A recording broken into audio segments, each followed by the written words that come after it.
We're live. It says so right there on the screen. We're live.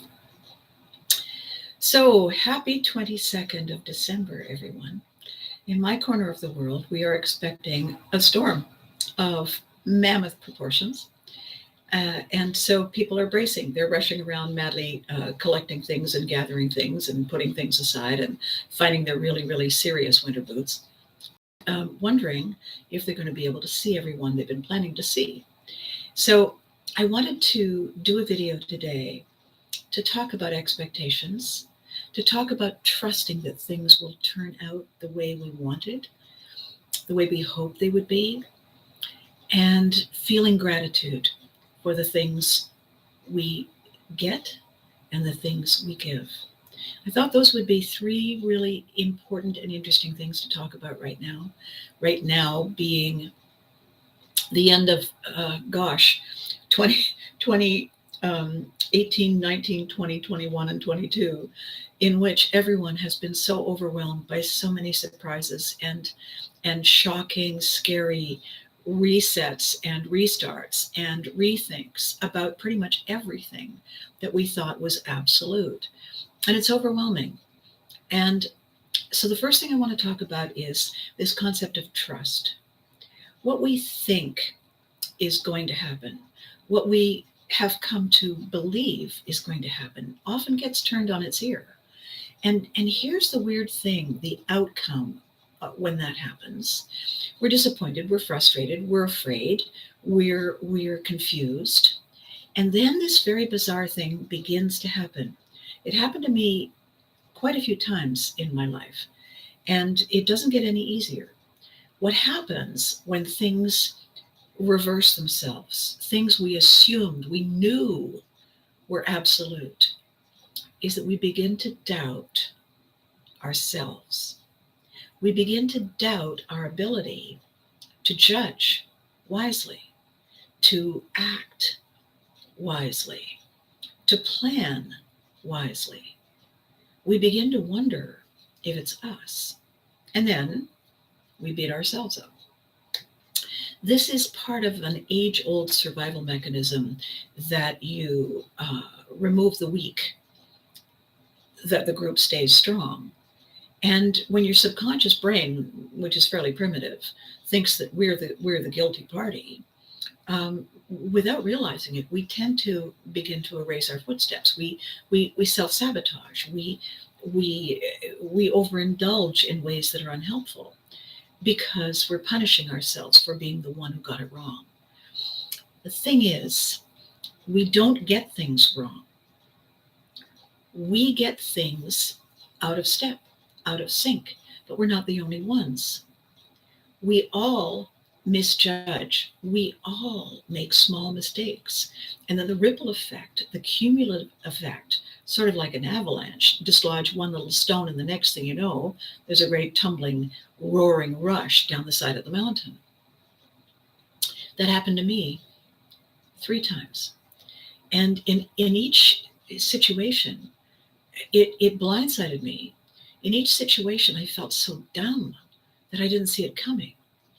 The fact is, and this is what I want to talk about first, when you're in the picture, when you're in the middle of a thing, you can't simultaneously be 5 steps back that allows you to see the big picture, that allows you to see how close you're standing to, oh my God. You can't be in 2 places at once. So if you get it wrong, if you get clipped by something, if you get disappointed, if your trust is broken, oh well, what that lesson is think wisely. Could you have prevented it? No? Okay. Then that's one of the uncertainties that life is made of. What we need to do is get better at learning to tuck and roll and land on our feet. So the first thing is this whole business of trust. Trust is making assumptions based on reliable information, predictable. If people always take the last piece of cake, well, then if you want the last piece of cake, don't put last piece of cake on the plate because they're going to take it. If you know that they always clean their plate and they don't one day, that's a surprise. You want to ask them if they're okay. You want to ask, was the food okay? Maybe they were just feeling a little off. Maybe they've changed their minds. The person who always shows up late, you know why you can trust them? They always show up late. I used to always be 15 minutes late till somebody pointed it out. And I said, oh, look at that. In order to not disappoint people anymore, all I have to do is take the last thing off the end of my list. Be content with doing everything but that last thing, and then I'll be on time. I made that decision. I created that new habit, and now I'm almost never late. That meant that I reinvented what people could depend on me for. It changed the definition of the things they could trust. So, are we always going to be stressed out at Christmas? Only if that's what we keep leaning into. Are we going to teach ourselves to let go of expectations when we can't afford them or the weather doesn't cooperate? Well, if we can teach ourselves to do that, then we won't be stressed. You see, trust is something that is on a sliding scale. We are the ones who hold the scale. We are the ones who define the things we trust. It's not them, it's us. The second thing I want to talk about is this expectation that we find ourselves caught up in every year, no matter what. Even if we say we're just going to do small things this year, something overcomes us. And the next thing we know, well, I'll just get this and I'll just do that. Well, I can't really afford it. So what I'm going to do instead is I'm going to make this or I'm going to offer that. Why do we do that? Because it feels familiar. Because we have years and years of memories that we want to keep alive, that we want to keep polishing, that we want to bring back, because those things define who we are. They are our stories. The thing is, we can write new ones.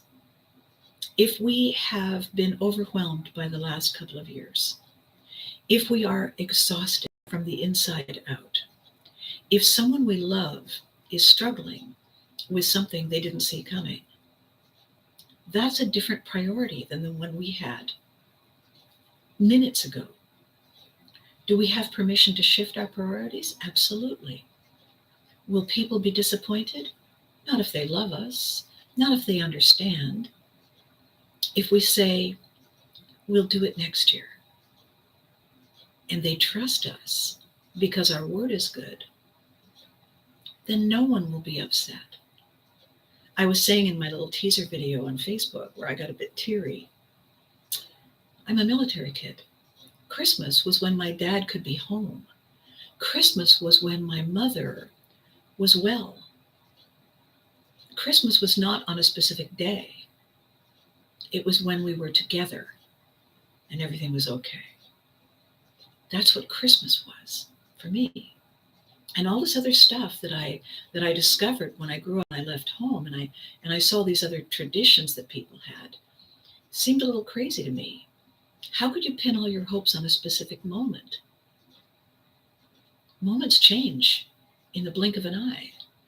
There's a storm coming in this corner of the world, and apparently it's going to be amazing, good and bad. Does that mean we're going to travel? Does that mean we're going to risk our lives? Does that mean that we're going to pin all our hopes on physically being somewhere? Why? If Mother Nature is not going to cooperate, okay, then we need to learn to lean, learn to avoid, learn to plan a plan B and celebrate another day. That's how we relieve the stress. That's how we learn to reinvent our trust issues. And the third thing I want to talk about is this concept of gifts that keep on giving. Now, I've been helping out a friend recently who got blindsided by a health issue. Nobody saw it coming. And what they hadn't prepared for was how to be able to show up for all the things that had to be taken care of. And I had all this time. I had all this availability. And I have all this love. And I said, well, okay, I'm your huckleberry. I can drive. I can show up. I can be there.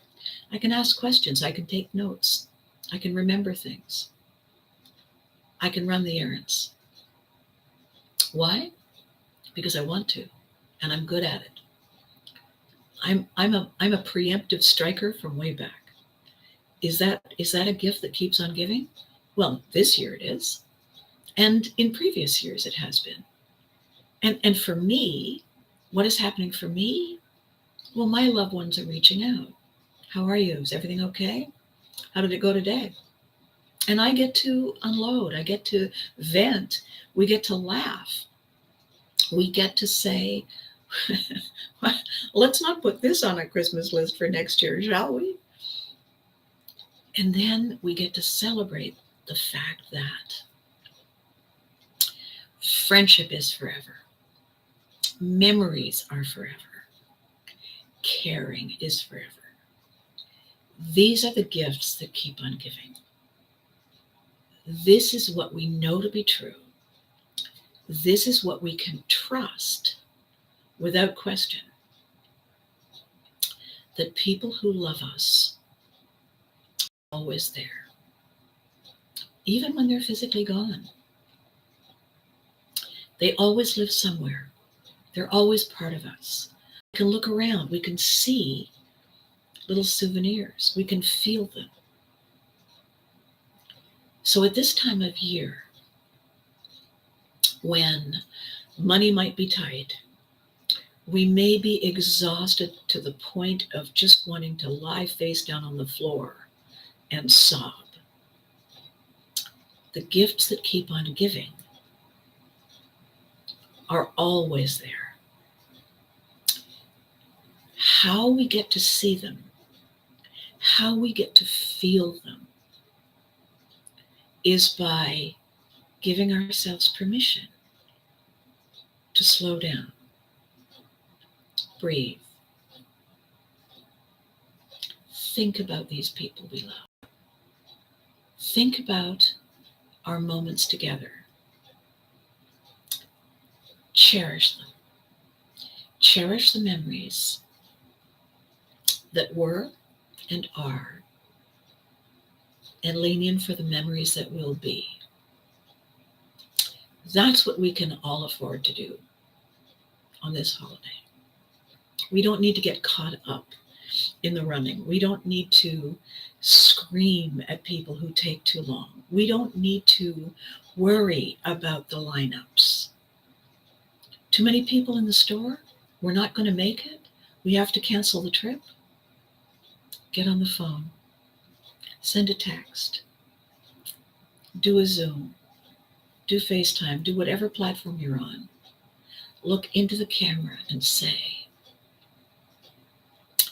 we got this. I got you. You got me. It's not about the day. It never was.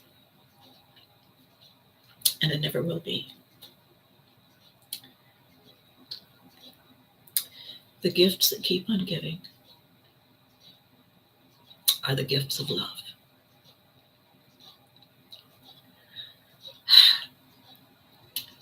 Be good to you, my lovelies.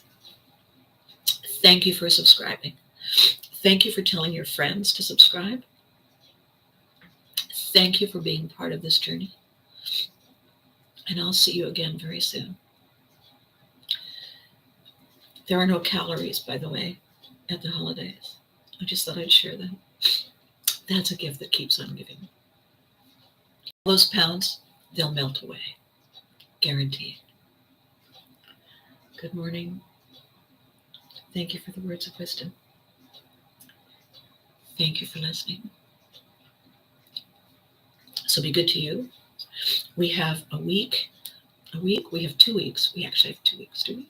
No, we only have a week and a half. A week and a half for us to reach 250 subscribers for the 31st of December. Be good to you. Tell your friends about this. Hug your loved ones. Okay? They love you. Thank you for watching.